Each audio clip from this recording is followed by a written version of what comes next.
So yes po, magandang araw and welcome muli sa ating video today. Again, nagbabalik tayo dito sa Dolomite Beach. Today po is Thursday, February 6, 2025. So maintenance day today, kaya walang tao sa loob na namamasyal, no? Tayo lang tsaka yung ating maintenance team. At syempre papakita ko sa inyo yung ginagawa nila dito every Thursday. Maliban dun sa, kung makikita nyo, bagong suklay yung ating Dolomite sand. Syempre inaayos din po yung ating Dolomite sand dito kasi medyo maumbok sa ibang area. Ayan, so inaayos na po. Pansin nyo nakaraan, litaw na litaw yung black sand. Pero ayan po yung patunay, ayan yung ebidensya na pag hinalukay ay nandyan sa ilalim yung Dolomite.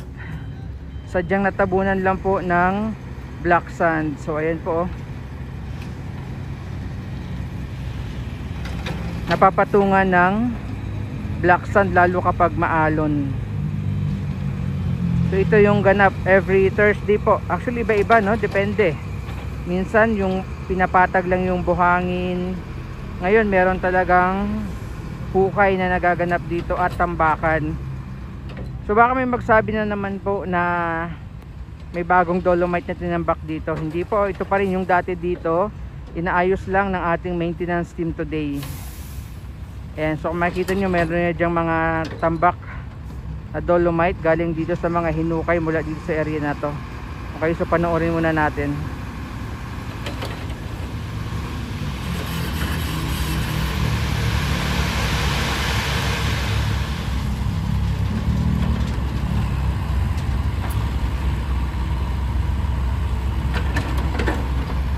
Last update natin last week Saturday, kung makikita nyo, pantay na yun dito na part. Ayan o, pantay na pantay, wala na pong umbok. So yung concentration ng maintenance team today, so dito na, no, sa unahan nitong boulder. Ayan.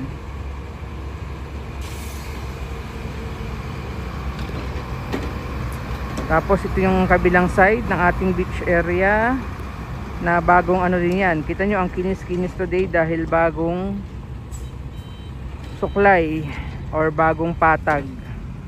Ayan po. Medyo makulimlim lang yung ating ano ngayong panahon. Kung titingnan nyo, ayan po. So kahapon talagang naging usapin at maingay actually hanggang ngayon, no? Yung usapin sa planong pagtanggal nga ng EDSA bus carousel. Syempre yung impeachment case ni VP Sara Duterte, yan yung parang top to most trending topic kahapon dito sa ating bansa. Ayan, ano po bang mga masasabi or ano po ba yung reaction nyo sa mga latest na updates and ganap sa ating bansa? Okay, so inuulit ko po, hindi ito bagong dating na Dolomite sand. Ito pa rin yung dati. Inaayos lang yung area na maumbok.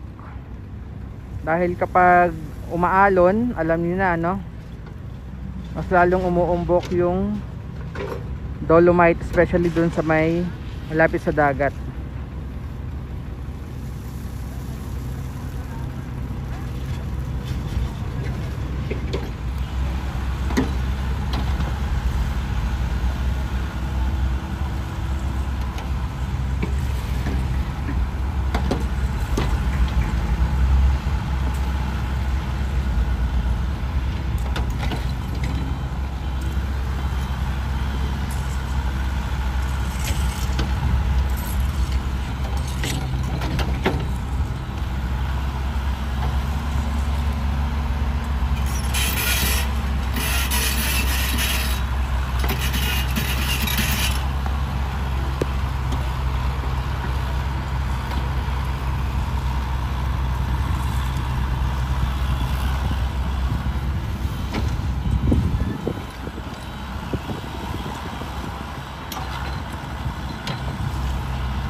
So silip muna tayo ng dagat. Ayun, no, tingnan nyo, ang ganda, ang kinis. Kamustahin natin yung, ayan, pakita ko muna dito din, ganda ang kinis. Okay, so silipin natin yung dagat. Makulimlim lang yung panahon natin. So yung hinahakot ng truck mula dyan sa area na yan, kasi nga pinapantay na, so, tinatambak nila ulit dito. Ayan po, oh. Again, inuulit ko, hindi yan bagong dating na dolomite. Yan yung mga nahuhukay or nakukuha galing dito. So kung makikita nyo, ayan, ayan yung dolomite sand, dolomite pebbles.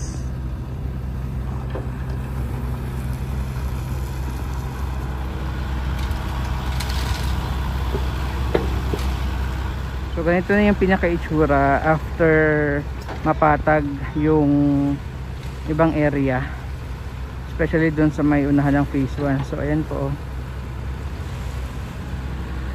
kinagandahan dito, natakpan na ulit and natabunan yung mga lumitaw na geotextile fabric and geotubes. Silip tayo ng dagat. So ito yung status naman ng ating dagat this afternoon. Ayan, yung last update natin, ang ganda, ang linaw kasi maaraw. Ngayon kasi talagang makulimlim, maulap. Pero today, ayan, kulay brown na naman, kulay kalawang yung dagat. So ganyan siya, hindi consistent. Paiba-iba yung kulay ng dagat. Pero pag maganda yung panahon, okay naman yung nagiging kulay ng dagat natin. Pero pag ganito makulimlim talaga, ganyan din, kulay kalawang. So panoorin muna natin yung paglipat ng buhangin. So medyo mahaba-haba pa itong ano nila, papatagin. Kasi ayan, oh, itong part na to, ayan, hanggang dun pa. Medyo mahaba-haba pa. Pero at least maayos mo yung pinaka elevation ng buhangin.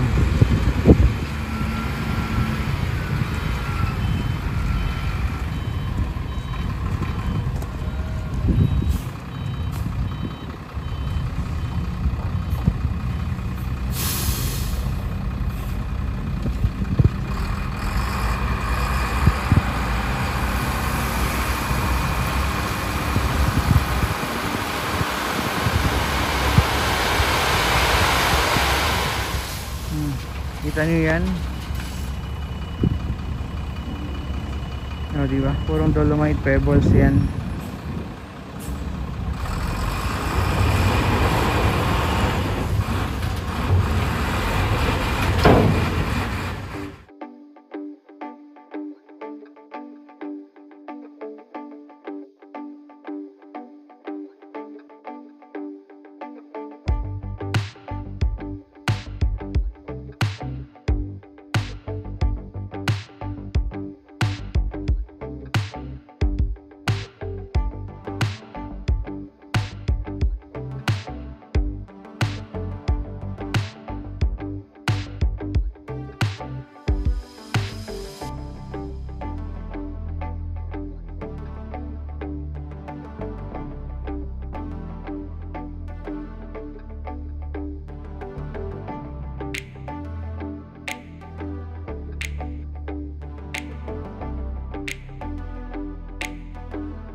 Pakita ko na rin ulit sa inyo yung portion na napatag na or naayos na yung pinaka elevation ng beach area. Ayan, oh. So as you can see po, pantay na hanggang doon sa bago, yung bago na hinahakutan ng buhangin.